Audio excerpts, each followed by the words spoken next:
مسلم league نواز اور Peoples party پر اگر کوئی اعتراض کرے تو اس پر کوئی خاص حیرانی نہیں ہوتی، مگر عمران خان کی اصلیت جو پچھلے 10 سال میں کھل کر سامنے آئی ہے۔ ویسے تو عمران خان آکسفورڈ کے پڑھے ہیں، مگر جو زبان وہ استعمال کر رہے ہیں اس کو کسی بھی صورت میں اچھی زبان نہیں کہا جا سکتا، اور پھر ان کے بے لگام یوتھ کے بچے جو ہیں وہ اس قدر شرمناک زبان اور حرکات کر رہے ہیں کہ پیپلز پارٹی اور مسلم لیگ 50 بار بھی جنم لے تو تحریک انصاف کی اخلاقیات تک نہیں پہنچ سکتے۔ بسم اللہ الرحمن الرحیم، السلام علیکم، میں ہوں عبدالرؤف اور آپ دیکھ رہے ہیں باغی ٹی وی۔ ایک سوال لوگوں کے ذہنوں میں آتا ہے کہ کیا عمران خان اور ایدھی اچھے سیاستدان ہو سکتے تھے؟ ایدھی صاحب کو بھی کسی زمانے میں اپروچ کیا گیا سیاست میں آنے کے لیے، لیکن وہ اس سے توبہ کر گئے اور الگ ہو گئے۔ انہوں نے خود بعد میں کہا کہ انہیں بہت اپروچ کیا گیا اور کہا گیا کہ وہ سیاست میں آئیں، اور یہاں تک بھی کہ بعض اوقات انہوں نے یہ کہا کہ مجھے عمران کے ہاتھ مضبوط کرنے کے لیے کہا گیا۔ لیکن اگر ہم جیسے یہ دیکھیں کہ خان صاحب کی جو ملک کے لیے رفاہی خدمات کو سیاست سے الگ کر لیں، تو عمران خان واحد خدمت گزار نہیں، بشمول ہمارے اندرون و بیرون ملک لاکھوں پاکستانی اپنی حیثیت کے مطابق خدمت خلق اور رفاہی کاموں میں مصروف ہیں۔ ہمیں پاکستان میں تیسری سیاسی پارٹی کے ابھرنے سے خوشی ہوئی کہ دونوں بڑی پارٹیوں کا غرور ٹوٹ جائے گا، مگر خان تو ان میں سب سے زیادہ مغرور ثابت ہوئے۔ انہوں نے سمجھ لیا کہ 22 کروڑ عوام کے وہ واحد لیڈر ہیں اور باقی سب چور ہیں، حتیٰ کہ موصوف نے کسی ادارے کو بھی نہیں بخشا۔ یہ اب کی سیاست کی بات ہو رہی ہے۔ جب عمران خان صاحب خاص طور پہ اس وقت حکومت سے نکل گئے ہیں تو ان کے اور زور آ گیا ہے اس بیان میں کہ سب چور ہیں اور چوروں کی حکومت چلنی نہیں چاہیے۔ عمران خان کی سیاست کو بھی نظر انداز کر دیا جائے، مگر ایک ایسے انسان کو کیوں کر نظر انداز کیا جا سکتا ہے جو ہر شخص کو گندا کہے، الزامات کی بوچھاڑ کرے، نازیبا لب و لہجہ اختیار کرے، مگر اس کا اپنا کردار ایسا نہ ہو جسے مثالی کہا جا سکتا ہے۔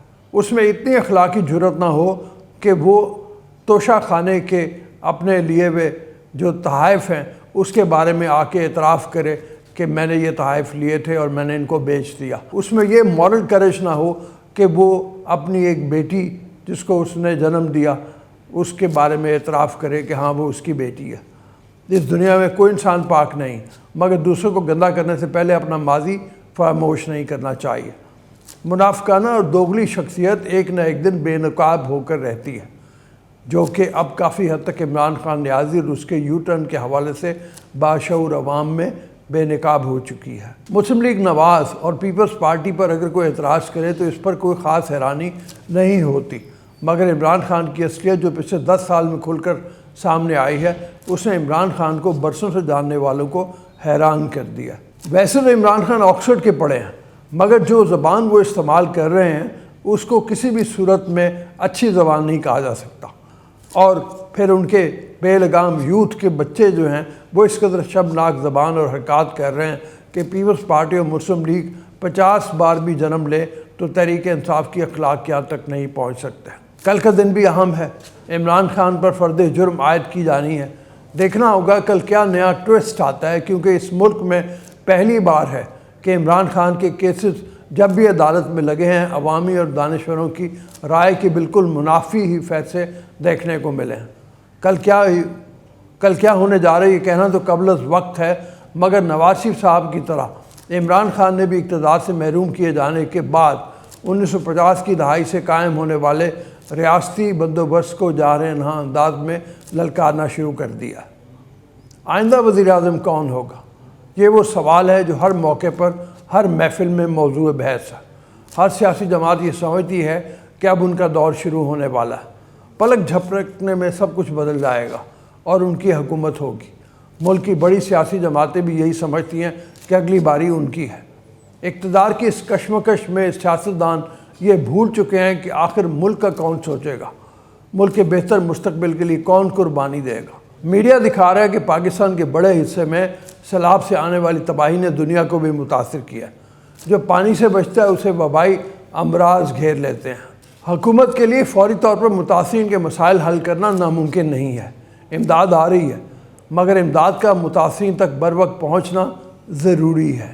شفاف انداز میں حقیقی متاثرین کو معمول کی زندگی کی طرف لانا بڑا ہدف ہے۔ اس وقت ملک میں اگر کوئی خبر ہونی چاہیے تو وہ صرف اور صرف سیلاب اور سیلاب متاثرین کی حالت اور ان کی بحالی کے اقدامات ہیں، لیکن بدقسمتی سے ملک میں سیلاب اور سیلاب متاثرین پر وہ توجہ نہیں جو ہونی چاہیے۔ سیاستدان اپنی لڑائیوں میں مصروف ہیں، صبح دوپہر اور شام دوائی کے استعمال کی طرح سیاسی بیان بازی کا مقابلہ جاری ہے۔ شہباز شریف کو یہ کریڈٹ ضرور جاتا ہے کہ وہ لگ بھگ 13 جماعتوں کے اس اتحاد کو لیڈ کرتے ہوئے حکومت چلا رہے ہیں۔ اس غیر فطری اتحاد کا ملک کو فائدہ ہوتا ہے یا نقصان، یہ ایک الگ بحث ہے، اس کا فیصلہ تاریخ کرے گی، لیکن یہ ضرور ہے کہ میاں شہباز شریف نے سب کو ملا کر رکھا ہوا ہے۔ ان کے ساتھ ایسے مشیران کرام ہر جگہ موجود ہوتے ہیں جن سے وہ سیاسی اختلاف رکھتے ہیں، اور دونوں کی سیاسی سوچ میں بھی خاصا فرق ہے، اور وہ مشیران کرام خود کو وزیر اعظم ہی سمجھتے ہیں، گو کہ وہ عہدے میں وزیر اعظم نہیں، لیکن وہ خود کو شہباز شریف سے کم طاقتور نہیں سمجھتے۔ مشیران کرام میں یہ سوچ پائی جاتی ہے کہ وزیر اعظم کی کرسی ان کی وجہ سے ہی قائم ہے۔ اس کے ساتھ ساتھ میاں شہباز شریف یہ کوشش بھی کر رہے ہیں کہ ریاستی اداروں کے ساتھ تصادم کے بجائے مفاہمت کے راستے پر چلا جائے اور اندرونی طور پر ایسے حالات پیدا کیے جائیں کہ ریاستی اداروں کے لیے مسائل پیدا نہ ہوں۔ میاں نواز شریف، مریم نواز، شاہد خاقان عباسی اور رانا ثناء اللہ سمیت دیگر اہم سیاسی شخصیات کے بارے میں کہا جاتا ہے کہ وہ حکومت سے نکلنے کے فلسفے کی حامی ہیں، یہ کہ وہ عوام میں جا کر وہی طرز سیاست اختیار کرنا چاہتے ہیں جس پر گزشتہ چند ماہ کے دوران عمران خان چل رہے ہیں۔ عمران خان نے اسٹیبلشمنٹ کو نشانے پر رکھا ہوا ہے اور مسلم نون کا ایک گروہ اسی انداز میں سیاست کرنے کا حامی ہے، جبکہ دوسری طرف میاں شہباز شریف، حمزہ شہباز اور دیگر سیاسی رہنما حکومت میں رہتے ہوئے حالات قابو میں کرنے کی کوشش کرنے کے حامی ہیں۔ دوسری طرف پی ٹی آئی سڑکوں پر ہے، جلسے کر رہی ہے اور ملک میں لوگ مر رہے ہیں۔ کیا یہ طرز سیاست یا پھر اسٹیبلشمنٹ کو نشانے پر رکھنا ملکی مفاد میں ہے؟ اس کا فیصلہ تو عوام کو کرنا ہے۔ فی الحال تو کچھ ہفتہ خاموشی کے بعد پھر سے صوبوں اور وفاق کے مابین لڑائی چل نکلی ہے اور شدت بھی اختیار کر گئی ہے۔ پاکستان کے سب سے بڑے صوبے پنجاب اور وفاق میں پولیس کے من مانے اختیار کو لے کر معاملات سنگین ہو چکے ہیں۔ Capital city police officer CCPO Lahore Ghulam Mahmood Dogar کے تبادلے پر وفاق اور پنجاب میں ٹھن گئی ہے، جبکہ وزیر اعلیٰ پنجاب پرویز الہی نے غلام محمود ڈوگر کو چارج چھوڑنے سے روک دیا ہے۔ وزیر اعلیٰ پنجاب نے CCPO لاہور کے تبادلے پر وفاقی حکومت سے احتجاج کیا ہے اور CCPO لاہور غلام محمود ڈوگر کو چارج چھوڑنے سے منع کیا ہے۔ انہوں نے کہا ہے کہ جتنی دیر ہمارے پاس متبادل نہ آئے ہم آپ کو نہیں چھوڑنے گے، نہیں جانے دیں گے۔ پرویز الہی کا کہنا تھا کہ وفاقی حکومت انتقام میں اندھی ہو چکی ہے، CCPO کو وفاقی حکومت نہ ہٹا سکتی ہے نہ تبادلے کی مجاز ہے۔ CCPO کو ہٹانے کا یا لگانے کا اختیار چیف منسٹر کا ہے۔ انہوں نے کہا کہ وفاقی حکومت کے ہر غیر قانونی اقدام پر بھرپور احتجاج کرتے ہیں۔ دوسری جانب وزیر داخلہ پنجاب ہاشم ڈوگر کا کہنا تھا کہ پنجاب حکومت کے اگلے حکم تک غلام محمود ڈوگر فرائض انجام دیتے رہیں گے اور وہ اسٹیبلشمنٹ ڈویژن میں رپورٹ نہیں کریں گے۔